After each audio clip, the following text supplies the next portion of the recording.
ये George Dyer की एक फेमस कोटेशन है, everything you ever want is on the other side of fear. Quotation is gone, खत्म। हर वो चीज जिसको तुमने हासिल करना है वो कहीं ना कहीं खौफ के उस पार पड़ी हुई है। आपके और आपके हासिल, आपके और आपके रिजल्ट, आपकी और आपकी अचीवमेंट के दरमियान में अगर कोई चीज है तो वो क्या है? फियर है। ये इतना बड़ा मजमून है खौफ और खौफ पे काबू पाना कि दुनिया की पहली किताब जिस पे शायद 3 दहाइयां सर्फ हो गई थी, कामयाबी पे लिखी जाने वाली पहली किताब। अब हमारे यहाँ लाइल्मी बहुत ज़्यादा है, क्योंकि जिस तरह मैं उर्दू पे कोई बड़ी ही सनद के बगैर राय दे दूँ तो उर्दू लिखने पढ़ने वाला गोंदल साहब माइंड करेगा, वो कहेगा जी आपको खबर नहीं है वली दक्कनी कौन होता है और आप बगैर वली दक्कनी को जाने ये बात कैसे कह सकते हैं।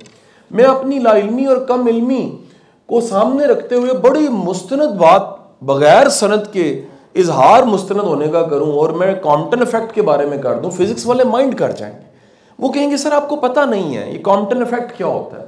इसी तरह मेरा शोबा है, ये मेरी फील्ड है। सबसे ज्यादा तहकीक की गई नेपोलियन हिल्स की तरफ से, और कई दहाइयों के बाद जब किताब मंजर आम पे आई तो इस किताब का नाम था थिंक एंड ग्रो रिच।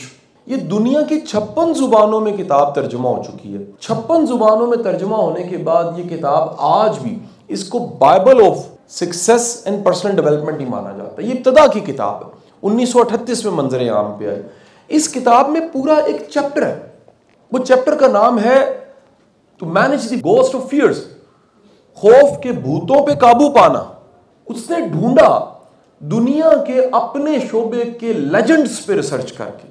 अब मैं लेजेंड्स के 3 नाम सिर्फ आपके सामने लूंगा ताकि आप सिर्फ मुआशी खुशहाली तक महदूद ना खुद को करें। इसमें एडिसन शामिल था, और एडिसन वो शख्स है, अगर आपने बड़ी बुनियादी साइंस पढ़ी है तो आप एडिसन के नाम से इतना तो वाकिफ होंगे कि उसकी इजादात की तादाद कितनी थी। आप तो बल्ब को जानते हैं, ऑन रिकॉर्ड मौजूद है उसकी इजादात थी। मैं आपको यह भी बताना चाहता हूं कि जब आप एक कोई चीज इजाद कर लेते हैं तो आप आम इंसान नहीं रहते। पूरी दुनिया आपकी तरफ देखती है और ढूंढती है, तलाश करती है वो शख्स कौन है। ये स्टिकी नोट्स होते हैं हमारे दफातर में पड़े होते हैं, आप जाके ढूंढिए, उसको इन्वेंट करने वाले की भी कोई वर्थ है, उसका भी दुनिया में कोई नाम है। हालांकि कितना काम है कि सफ़े हैं और एक तरफ ग्लू लगी हुई है और चिपक जाते हैं और उतर जाते हैं, और स्टिकी नोट है।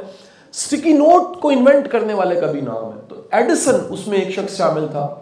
दूसरा शख्स जो था, आप जब गाड़ी का टायर देखते हैं तो उस पर लिखा होता है ब्रिजस्टोन, ये था। तीसरा, आप में से शायद ही कोई ऐसा हो जो ना जानता हो किस नाम को जी, हेनरी फोर्ड। फोर्ड कार बड़ी मशहूर थी। ये चंद नाम मैंने लिए हैं, लेकिन ये नाम सैकड़ों में है। ये सैकड़ों नामों पे रिसर्च करने के बाद नेपोलियन हिल ने कहा कि दुनिया में जितने नामी हैं, गैर मामूली लोग हैं जिन्होंने बड़े काम किए हैं, उनका बड़ा काम करने से पहले सबसे बड़ा कमाल ये था, उन्होंने किस पे काबू पाया? उन्होंने अपने खौफ पे काबू पाया। खौफ करता क्या है? खौफ असल में होता नहीं है, असल में तो कुछ भी नहीं होता। आप अपनी आंख से कितना दूर तक देख सकते, फकत 7 किलोमीटर, 60 किलोमीटर के बाद तो दिखता भी नहीं है। आप इस कमरे में मुकीद होने के बाद बाहर की दुनिया को क्या जानेंगे? फकत अगर अभी लाइट चली जाए, इस कमरे में बिल्कुल अंधेरा, गुप्त अंधेरा हो जाए, आपको थोड़ी देर बाद भूल जाएगा मेरे पीछे कौन था, मेरे सामने कौन था, मेरे दाएं और मेरे बाएं कौन था। खौफ पैदा हो जाएगा। आप अचानक किसी जगह पहुंचे और लाइट चली गई और कोई रस्सी भी फेंक दे, आपको सांप लगता है। ये जो कल है, जो अभी आया ही नहीं है, पता नहीं कैसा होगा, इसका इतना बड़ा खौफ है कि लोग इस खौफ पे काबू पाने के लिए क्या करते हैं। द साइकोलॉजी ऑफ ग्रीड ये बताती है, लोग जमो मालूम दादा करते हैं, माल इकट्ठा करना शुरू कर देते हैं। बंदा कहता है जी, रो रो के बंदा दुआएं मांग रहा है, या अल्लाह करोड़ रुपया चाहिए। कब हम किसी ने पूछा कि तू करोड़ क्यों मांगता है? 1 करोड़ है, 2 चाहिए ना, 2 चाहिए। अब उसके पास ख्वाहिश 2 की है, और उसकी ये ख्वाहिश 1 को 2 करने की ख्वाहिश उसको क्या बना रही है? बेकारी, मांगने वाला। और जो मांग रहा है वो गरीब है, ख्वाहिश की पूजा करने वाला गरीब है। मालो मता से हमारे तो है ही कोई नहीं। सो वापस आऊं, खौफ कैसी खौफनाक चीज है जिसकी कई शक्लें। मिसाल लीजिए, हम सब के सब इस जिंदगी को महदूद समझते हैं। मैं गुजरात से आगे नहीं सोचता था, आप सरगोदा से और अपने शहर से आगे नहीं सोचेंगे। ये दुनिया कितनी बड़ी है, इसका साइज कितना बड़ा है, इसमें इंसान कितने हैं, इसमें मौके कितने हैं, इसमें मुल्क कितने हैं, इसमें शहर कितने हैं, इसमें कितने प्रोफेशंस हैं, इसमें कितनी स्किल्स हैं, इसमें कितने एवेन्यूज हैं। अगर आप तलाश करने शुरू करें तो आपको पता लगेगा एक पूरा जहान है जिसको टैप करते करते पूरी जिंदगी गुजर जाएगी और ये दुनिया खत्म नहीं होगी। खौफ महदूद करता है, वो कहता है नहीं कुएं के मेंढक बनो, इससे ज्यादा नहीं सोचना, इससे आगे नहीं सोचना।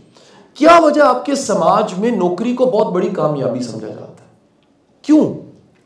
दो वजूहात। एक वजह यह है कि बना बनाया स्टैंडर्ड, उस पर पूरा उतरना हम सबका टारगेट हो। हम सब के सब चाहते हैं जो बना बनाया स्टैंडर्ड, जिसको समझाना और बताना बड़ा आसान हो। कितना आसान है किसी को बताना और समझाना कि मैंने मुकाबले का इम्तिहान पास किया और मैं नौकरी लग गया, और कितना मुश्किल है कि आप कहें कि मैं एंटरप्रेन्योर हूं, मेरे पास 200-400 लोग काम करते हैं। मैं लास्ट 4 दिन पहले ठहरा हुआ था पराजा साहब इसी शहर में, जिम खाना रात को सोया तो सुबह उठ के मैंने ननकाना जाना था उसके गांव में, और एक मेरा बड़ा ताबेदार शागिर्द है, उसने एक सॉफ्टवेयर हाउस बनाया जिसमें 425 लोग काम करते। उन गांव के लोगों को समझाना मेरे लिए बड़ा मुश्किल था। ये 29 साल का जो लड़का है, इसकी $32 मिलियन की कंपनी है, 9D और हैजल मोबाइल, और ये 425 लोग इसके पास काम करते हैं। आप जानते हैं जब इस तरह की बातें को सादा बंदा सुनता है, वो कहता है नहीं नौकरी नौकरी होती है। उसको बंदा कहता है यार ये देखो मैनेजर जो है वो 12 लाख रुपए सैलरी ले रहा है, और कितने लोग हैं जो लाखों में सैलरी ले रहे हैं, और पाकिस्तान में इकोनॉमी इस इदारे से कितनी भारी होगी। नहीं जी नहीं, नौकरी नौकरी होगी। ये एक माइंडसेट है, बना बनाया स्टैंडर्ड है जो जुर्रत से सोचने पे आपको मजबूर नहीं करता। आप लिमिटेड हो जाते हैं। क्या ही अजब है कि रूमी जैसा बड़ा उस्ताद और मुर्शिद कहता है कि खुदा ने उड़ने के लिए बनाया था। आप रेंगते रेंगते रेंगते आखिर तक कब्रों में जा गिरे। आपने देखी नहीं मेरी स्ट्रेंथ क्या थी, आपने दिमाग का ढक्कन ही नहीं खोला, और दिमाग का ढक्कन खुल जाता तो सबसे पहली उसकी निशानी क्या होती? आप खौफ को खत्म करके सोचते। खौफ खत्म करने वाला सबसे पहला काम ये नहीं करता खंबे पे चढ़ के 11,000 वॉट के खंभे को हाथ लगा लेता तारों को कि जी मेरा खौफ खत्म हो गया। नहीं, उसकी सबसे बड़ी जुर्रत ये होती है वो मुख्तलिफ तरह से सोचता है। वो सब जैसा नहीं सोचता, उसके सोचने का अंदाज दूसरों से क्या होता है? मुख्तलिफ होता है। दूसरी बड़ी जुर्रत का मुजाहरा वो करता है, मुख्तलिफ सोच के मुख्तलिफ कहता है। जो सब जैसा कह रहा है यानी ट्रेंड को फॉलो कर रहा है, खौफ का शिकार है। ट्रेंड को फॉलो करने वाला कितना बड़ा काम करेगा? वो फेमस कोटेशन कि अगर आप वही कर रहे हैं जो एक अरसे से कर रहे हैं तो वही मिलता रहेगा जो मिलता रहा है। कुछ नया सोचेंगे, कुछ नया करेंगे तो नताइज भी मुख्तलिफ होंगे।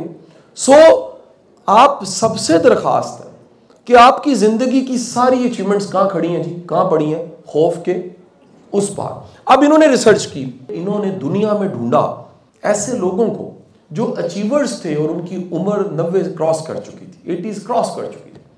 आप जानते हैं इनको पछतावा क्या था? सबसे बड़ा पछतावा, पछतावों पे किताबें लिखती हैं उन्होंने, सबसे बड़ा पछतावा था हम सारी जिंदगी दूसरों को फॉलो करके जिंदगी जीते रहे हैं, जो हमें जिस काम के लिए पैदा किया था रब ने वो किया ही नहीं, जुर्रत ही नहीं थी।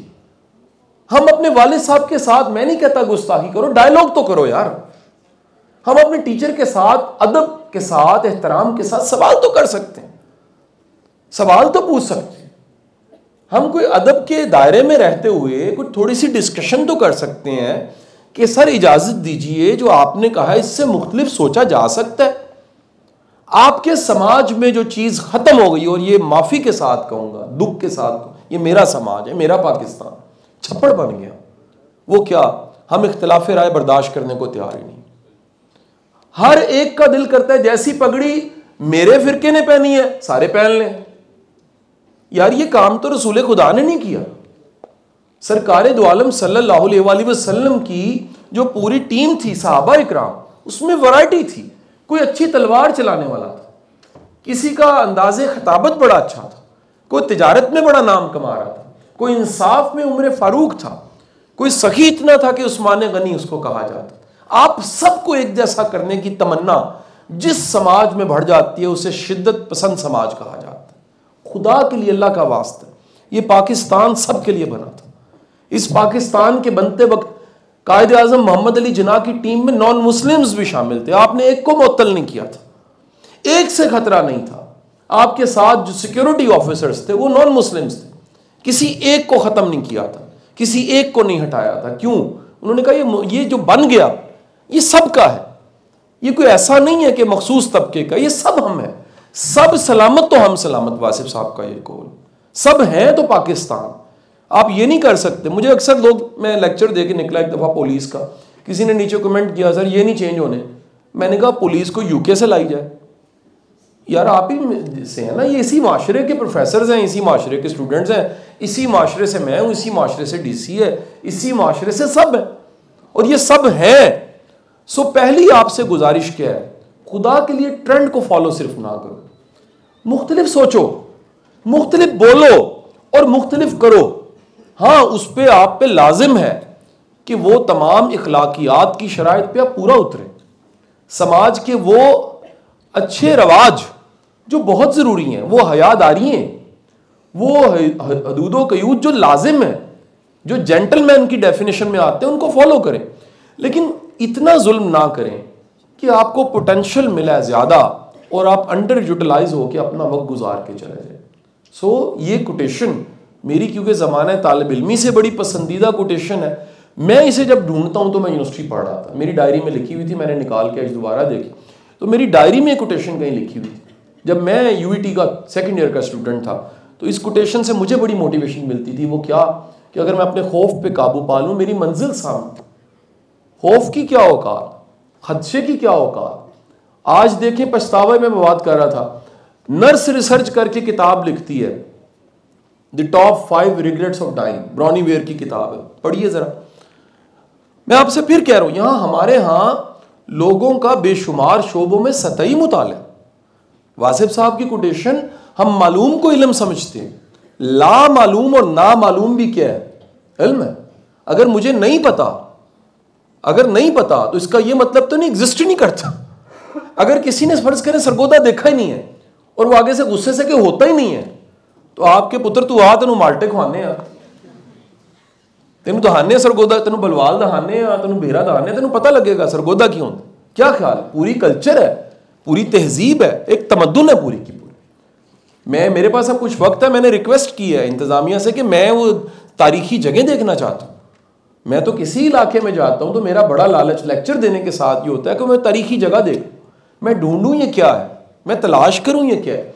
नगर नगर पंजाब जो सब बस्तियों पे, इलाकों पे किताब है, मेरी लाइब्रेरी में पड़ी है, गाहे बगाहे निकाल के मैं देखता हूँ कि जो हवाला मैंने दिया वो ठीक है कि नहीं, जो मैं जानता हूँ वो ठीक है कि नहीं। सो आप सब अगर वो किताब पढ़ें ब्रॉनी वेयर की, the top 5 regrets of dying, पहला रिग्रेट, मरने वालों को पहला पछतावा सिर्फ एक होता, काश हम भरपूर जिंदगी जीते, हमारा पोटेंशियल ज्यादा था। गाड़ी चल सकती है 100 की स्पीड पे, उसमें पोटेंशियल है, उसमें स्ट्रेंथ है, उसके टायरों में हवा है, उसकी ये काबिलियत है, और उसको अगर आप रींग रींग के चलाएं तो क्या होगा। ये जुल्म है कि आप में पोटेंशियल मौजूद है और आपने इस्तेमाल नहीं किया। सो अपने खौफ पे काबू पाइए। खौफ पे काबू कैसे पाए, सवाल तो ये है। 2 ही चीजें आपके खौफ पे काबू पाने के लिए मददगार है। पहली चीज जो कि बड़ी रैशनल चीज है, वो अकली चीज मैं कहूं, यू आर यूनिक। आप आम नहीं है, आप जैसा कोई नहीं है। मैं कंफर्म बता रहा हूं, वो कहते हैं ना हाथों की अब लकीरें, अब तो वो भी सिमिलर थोड़ी बहुत मिल जाती कहीं। मैं आपको दावे से कहता हूं कि आप जाके ढूंढिए, यू आर वेरी यूनिक। खौफ पे काबू तब खत्म होता है, आप काबू पाते हैं जब आपको यकीन होता है कि मैं हूं और मुझे अल्लाह ने पैदा किया, किसी वजह से पैदा किया। ये कैफियत के, ये एक गेंद है जिंदगी जिसको खेल के जाना है आपने। आती है खेलनी, नहीं खेलनी आती, एक्सपर्ट है नहीं एक्सपर्ट, ट्रेंड है नहीं है ट्रेंड, कोच मिला है ठीक है, नहीं मिला फिर भी ठीक है, खेलनी आपने। ये आपकी जिंदगी, ये आपकी जिंदगी का अंजाम, आपकी कब्र आखिरकार। तो पहली चीज जहां से एतमाद आता है वो है अपने वजूद, अपने जिंदा होने पे यकीन कि मैं हूं। और दूसरे यकीन का, खौफ को ख़त्म करने वाली दूसरी चीज़ का नाम ईमान है, जो रब आज के दिन तक पालता रहा। कैसे कैसे पालता रहा, कैसे कैसे वसीले पैदा होते हैं, कैसे कैसे बहाने पैदा होते हैं। हम तो पालने को महदूद कर देते हैं रोटी और टुक्कर तक। ये लोगों के दिलों में मोहब्बत अल्लाह कैसे डाल, ये माँ के दिल में शफकत कैसे डाल दे। सांपों पे उन्होंने रिसर्च किया, पता लगा 50% सांप के बच्चे और उनके अंडे माएँ खा जाती हैं। वो मोहब्बत और शफकत फीमेल सांप के पास नहीं होती, वो अपना बच्चा खा जाती है। आप दुनिया के कितने खुशबख्त हैं, माँ कलेजे से लगा के संभाल के पालती, लाइनों में लग के आपके डॉक्टर के पास वो बारी आती थी, माँ और बाप लेके खड़े होते थे कि साढ़े पुत्र खांसी ठीक हो जाए। अल्लाह ने कितना करम किया, किस किस शक्ल में रहमत की। आप में से कईयों की स्टडी की कहानी, अगर यहाँ तक आने की कहानी सुनी जाए, किताब बनती है उसमें। मेरी आप सबसे दरख्वास्त, अपने खौफ पे काबू पाए। अल्लाह ने रोटी देनी है, कम ज्यादा हो सकती है, चटनी हो सकती है, प्याज हो सकता है, कभी सालन नहीं मिलेगा। खौफ पे काबू पा के जो कर सकते हैं वो करें जरूर, ताकि किसी किताब में फिर आप पे रिसर्च करके ना लिखा हो, ब्रॉनीवेयर ने जैसे लिखा कि दुनिया से जाने वालों का बड़ा पछतावा ये होता है, काश हम कुछ ज्यादा करते, काश वो करते जिसके लिए पैदा हुए, काश दिल को सुनते, काश ट्रेंड को ना सुनते, काश दुनिया को ना सुनते। यही मेरा मजमून था।